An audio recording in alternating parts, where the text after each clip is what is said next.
Kilas Berita. Halo Roti.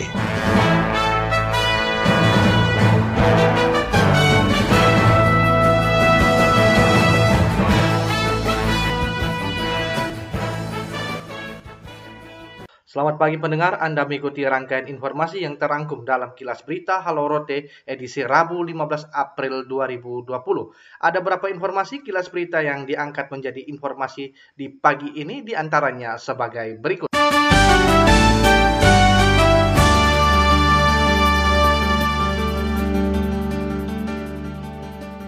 Memutus rantai penularan COVID-19 ke Rotendao, Dinas Perhubungan hentikan pelayaran kapal mengangkut penumpang. Laporan Gebi Hurek Making. 119 penumpang mengantongi tiket penyeberangan lintasan pendek Kupang Rote pergi pulang menggunakan kapal ekspres Bahari 3C akhirnya diturunkan setelah Sabandar Tenau Kupang membatalkan pelayaran.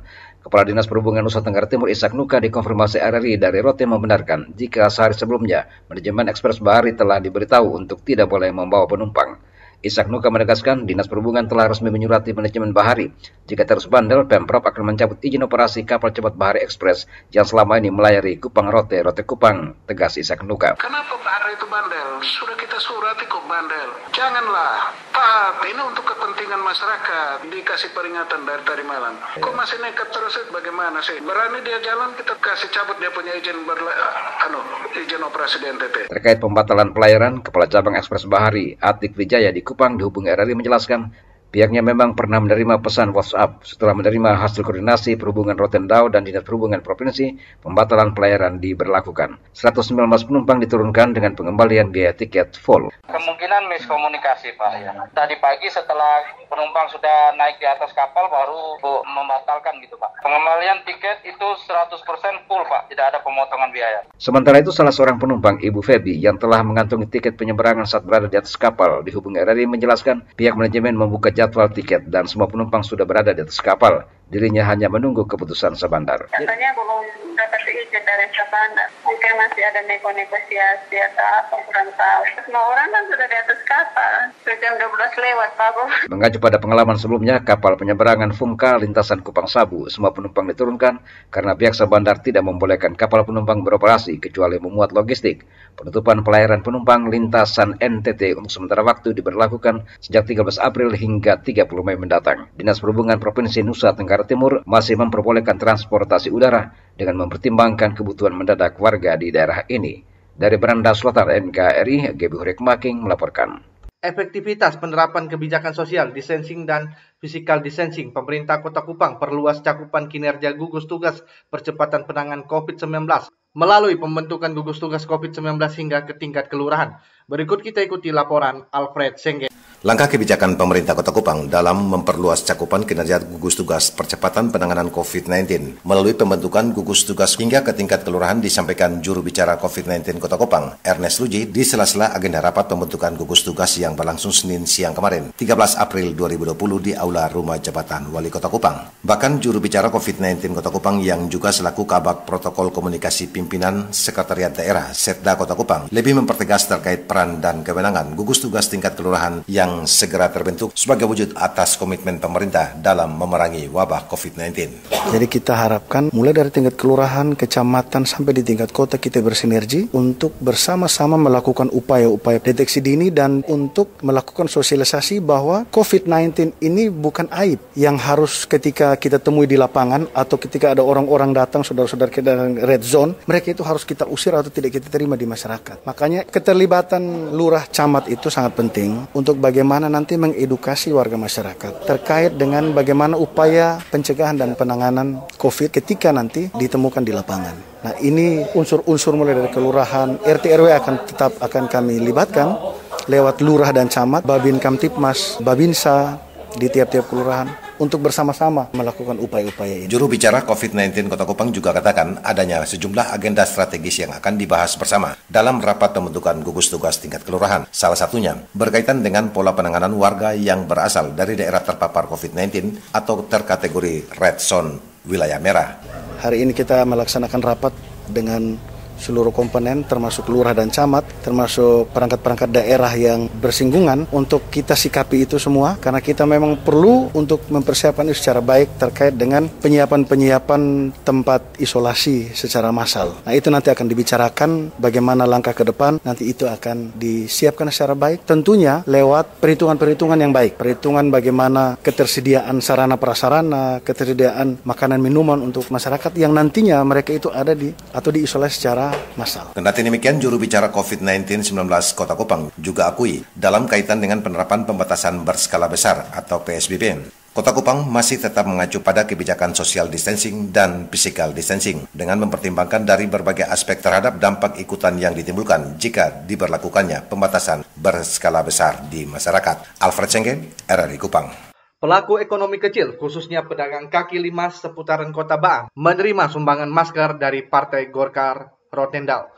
Informasi selengkapnya dilaporkan Dina Yulianti Indun. Ketua DPD Golkar Yosi Ardianus Lau dikonfirmasi RRI mengatakan pembagian masker bagi pedagang kecil di Kota Baas sebagai wujud kepedulian partai berlambang pohon beringin kepada masyarakat melindungi diri dari ancaman virus corona. Sementara pengurus Partai Golkar Kabupaten Rotendao, Rikindolu, didampingi Ketua Fraksi Partai Golkar, Meksi Moi, dimintai komentarnya mengatakan Partai Golkar Rotendao secara mandiri membantu masyarakat di daerah ini mengantisipasi merebaknya virus corona.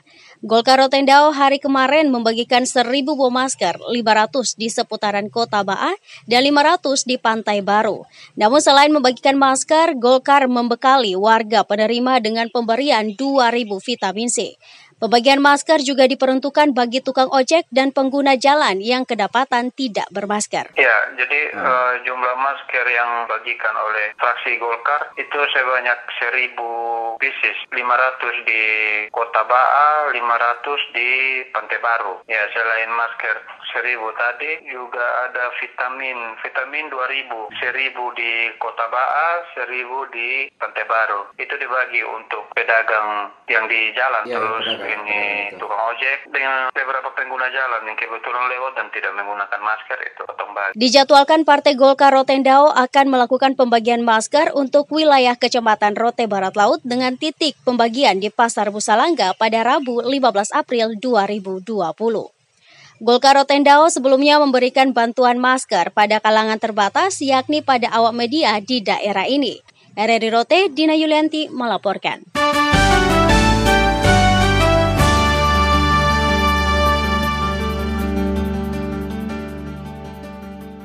Pembatasan sosial berskala besar PSBB di Kabupaten Ende belum dapat dilakukan karena di Kabupaten Ende belum masuk dalam zona merah. Informasi selengkapnya disampaikan oleh Willy Sumardin. PSBB ada syarat-syaratnya.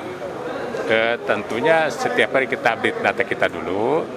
Kita kalau sudah memang sepakat dari dinas sosial, kemudian dari bencana alam, kesehatan, rumah sakit, kita bicara dulu. Anggota DPRD Ende Hajarul Hastuti mengatakan untuk memerangi penyebaran COVID-19 di Kabupaten Ende, pemerintah Kabupaten Ende diingatkan agar segera melakukan pembatasan sosial berskala besar di lokal Kabupaten Ende. Hal ini penting sehingga dapat memutus mata rantai penyebaran COVID-19 di wilayah Kabupaten Ende pada umumnya. Pernyataan itu disampaikan anggota DPRD Ende Hajarul Hastuti kepada awak media di kantor Bupati Ende. Menurutnya, pemberlakuan PSBB di Kabupaten Ende berskala lokal ini juga salah satu langkah pencegahan COVID-19.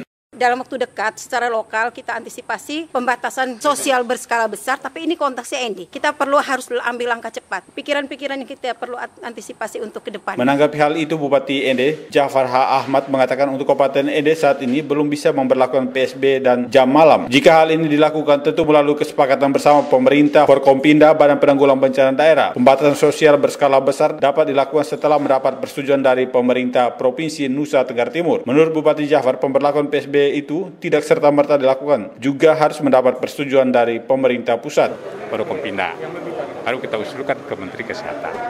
Tapi untuk sementara belum kita marah ke sana. Kita masih sekitar lokal dulu. Kita tetap pembatasan lokal. Biasanya pasar kita atur mungkin persepsi bagaimana, mall kita orang-orang malam kita mungkin belum berlaku jam malam, tapi kita patroli terus. Jadi belum sampai ke PSBB. Lebih lanjut, Bupati Jafar, untuk pencegahan COVID-19 di Kabupaten Ende butuh kerjasama antar semua stakeholder karena pemerintah memiliki keterbatasan. Untuk itu, masyarakat juga harus taat pada aturan yang dikeluarkan oleh pemerintah. Sebanyak 5 orang warga Timor Leste dinyatakan positif terpapar virus COVID-19. 168 orang dinyatakan orang dalam pengawasan ODP. Informasi selengkapnya dilaporkan oleh Feby Leolede. Jumlah warga yang terinfeksi COVID-19 di Timor Leste menjadi 5 orang. Penyebaran virus COVID-19 di Timor Leste terus meningkat hingga 14 April 2020. Pemerintah Timor Leste merilis 5 orang warga negaranya dinyatakan positif terpapar virus COVID-19. Orang dalam pengawasan ODP sebanyak 168 orang. Pelaksana fungsi konsuler Kedutaan Besar Republik Indonesia KBRI di Dili, Julius Madakaka menjelaskan informasi diperoleh dari gugus tugas penanganan COVID-19 Timor Leste. 2 pasien yang baru terpapar virus COVID-19 merupakan mahasiswa yang baru kembali ke Timor Leste dan saat ini telah diisolasi untuk menjalani pemeriksaan intensif. Dikatakan sebanyak 643 orang sementara menjalani karantina dan dengan adanya penambahan kasus baru, maka total pasien terpapar COVID-19 di Timor Leste sebanyak 5 orang. Jumlah warga yang saat ini sedang dalam karantina adalah 643 orang. Sementara jumlah orang dalam pemantauan atau ODP adalah 168 orang. Dapat kami sampaikan juga bahwa berdasarkan informasi terkini yang KBRI Dili peroleh dari Crisis Management Center Timor Leste atau gugus tugas penanganan COVID di Timor Leste, bahwa per tanggal 14 April 2020 terjadi penambahan 2 kasus baru, 2 warga yang terkonfirmasi positif COVID-19. Dengan demikian, hingga 14 April 2020, jumlah total warga yang saat ini positif virus corona 19 di Timor Leste adalah 5 orang. Menurut Julius Madakaka, untuk mencegah penyebaran COVID-19 terus meningkat sejak tanggal 13 April, pemerintah Timor Leste telah memberlakukan status lockdown total dengan menutup semua jalur darat, laut, dan udara, tidak lagi mengizinkan warga dari luar masuk ke Timor Leste, bahkan warga negara Timor Leste yang ingin kembali tidak diizinkan. Karenanya KBRI terus membangun kerjasama dan koordinasi dengan pemerintah Timor Leste. Pemerintah Timor Leste memberlakukan lockdown total bagi keluar dan masuknya warga di perbatasan, tentunya termasuk jalur laut dan udara. Langkah-langkah yang dilakukan pemerintah Timor Leste ini dalam upaya pencegahan penyebaran wabah COVID-19 sangat baik. KBRI Dili juga aktif menjalin komunikasi dengan Crisis Management Center di Dili dalam hal sharing informasi mengenai perkembangan wabah COVID-19 serta membangun kerjasama dalam memfasilitasi perlintasan warga negara Timor Leste melalui perbatasan atau pos lintas batas negara kedua negara. Untuk diketahui, Timor Leste juga memberlakukan pembatasan sosial berskala besar, transportasi umum dihentikan, toko, apotik, pasar dibuka dengan batas waktu ditentukan. Aparat kepolisian dan militer Timor Leste berjaga untuk memastikan tidak ada perkumpulan massa lebih dari 5 orang. RRI Atambua, Feby Leolede melaporkan.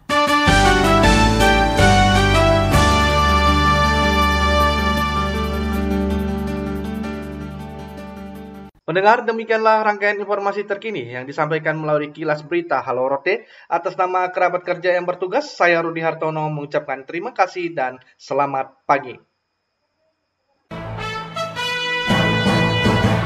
Kilas Berita Halo Rote.